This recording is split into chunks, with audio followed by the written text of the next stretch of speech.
Propriété à propos des opérations sur les polynômes de matrice carrée d'endomorphisme. Si je prends P et Q deux polynômes, lambda un scalaire, U un endomorphisme où E est un K-espace vectoriel, respectivement si A est une matrice carrée, évidemment les propriétés seront analogues pour les polynômes d'endomorphisme et les polynômes de matrice carrée, alors lambda P plus Q de U vaut lambda P de U plus Q de U, respectivement lambda P plus Q de A vaut lambda P de A plus Q de A, et P fois Q de U vaut P de U rond Q de U, respectivement P fois Q de A vaut P de A fois Q de A. Alors, démontrons cela. Alors, on va le faire juste pour les endomorphismes, les démonstrations étant analogues pour les matrices carrées. Je donne un sens à mes deux polynômes P et Q. Alors, je les écris ARX puissance R plus etc. plus A1X plus A0. Et Q, je l'écris BRX puissance R plus etc. plus B1X plus B0. Alors, on a l'impression que les deux polynômes ont le même degré. La réponse est non. Il se peut qu'il y en ait un des deux termes qui soit nul. Je les écris, ils sont tous les deux de degré inférieur ou égal à R. Ça, je peux toujours supposer ça. S'ils sont de même degré R, il n'y a pas de problème, les AR et BR seront non nuls tous les deux. S'il y en a un qui est de degré 8 et l'autre de degré 6, je me place avec R égale 8, j'écris mon polynôme de degré 8, et puis là j'écris mon polynôme de degré 6 avec B8 qui vaudra 0, B7 qui vaudra 0, et il n'y aura pas de problème. Lambda P plus Q, par définition sur les polynômes, ça fait la somme de K égale 0 à R des lambda à K plus BK X puissance K. Donc quand je calcule lambda P plus Q de U, je remplace l'indéterminé par la puissance d'endomorphisme U puissance K, et après, par manipulation sur les sommes, j'obtiens bien lambda fois la somme de K égale 0 à R à K U puissance K plus la somme des BK U puissance K, ce qui fait bien lambda P de U plus Q de U.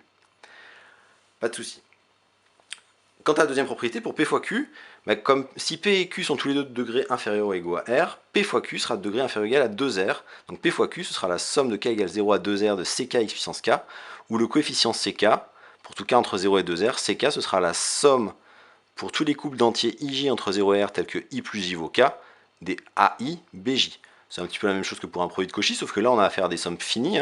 On pourrait l'écrire que c'est la somme de I égale 0 à R des AI B K moins I, mais la plage d'indices pourrait varier, donc voilà, c'est la somme juste. Quand je multiplie deux polynômes, comment est-ce que j'obtiens un terme en x puissance k? C'est quand je multiplie un x puissance i fois un x puissance j, où i et j sont des entiers tels que la somme vaut k. Et donc pq de u consiste à remplacer x par u, ce qui fait la somme de k égale 0 à 2r des ck u puissance k. Or, si je calcule p de u rond q de u, ça fait la somme de i égale 0 à r des ai u puissance i au sens de la composition, composée avec la somme de j égale 0 à r de bj u puissance j pour la composition. Or, il y a une distributivité de la composition par rapport à la loi plus, ce qui veut dire que quand je distribue, j'obtiens la somme de i égale 0 à r de la somme de j égale 0 à r de ai bj UI rond UJ, et UI rond UJ, c'est U puissance I plus J au sens de la composition.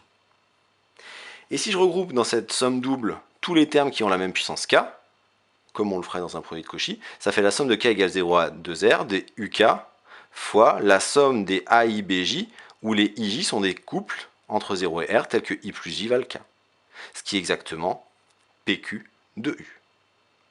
Voilà, donc ce que j'ai fait pour les endomorphismes marcherait de la même façon pour les matrices carrées. Autre propriété pour les polynômes, cette fois-ci uniquement pour les polynômes d'endomorphisme, c'est le lien avec la commutation. Soit P et Q deux polynômes, U un endomorphisme d'un K espace vectoriel E, alors P de U rond Q de U vaut Q de U rond P de U, et le noyau de P de U est stable par Q de U, en particulier le noyau de P de U est stable par U. Alors démontrons ces deux propriétés. La première vient du fait que P de U rond Q de U par la proposition précédente, c'est P fois Q de U. Or, la multiplication dans l'ensemble des polynômes est commutative, donc par commutativité du produit dans K crochet X, j'ai P fois Q qui vaut Q fois P, et donc P de U rond Q de U, ça fait QP de U qui vaut Q de U rond P de U. Autrement dit, deux polynômes en U commuteront à tous les coups. Et le point 2, quand j'ai deux polynômes qui commutent, une propriété sur les endomorphismes stables qu'on a vu dans le paragraphe grand 3 nous dit que le noyau de P de U est stable par Q de U. En particulier, si j'applique pour le polynôme Q de X qui vaut grand X, dans ce cas-là, Q de U ce sera U, et j'obtiens bien que Ker de P de U est stable par U. Là encore, ceci sera utile dans le chapitre suivant sur la réduction des endomorphismes et des matrices, et ça permettra justement de justifier que les sous-espaces propres de U sont stables par U eux-mêmes. Donc voilà, ce résultat sera utile dans le chapitre suivant, en particulier Pour tout lambda dans K, le noyau de U moins lambda identité est stable par U. Il suffit pour ça de prendre le polynôme P qui vaut X moins lambda, puisque P de U, dans ce cas-là, ça vaut U moins lambda identité.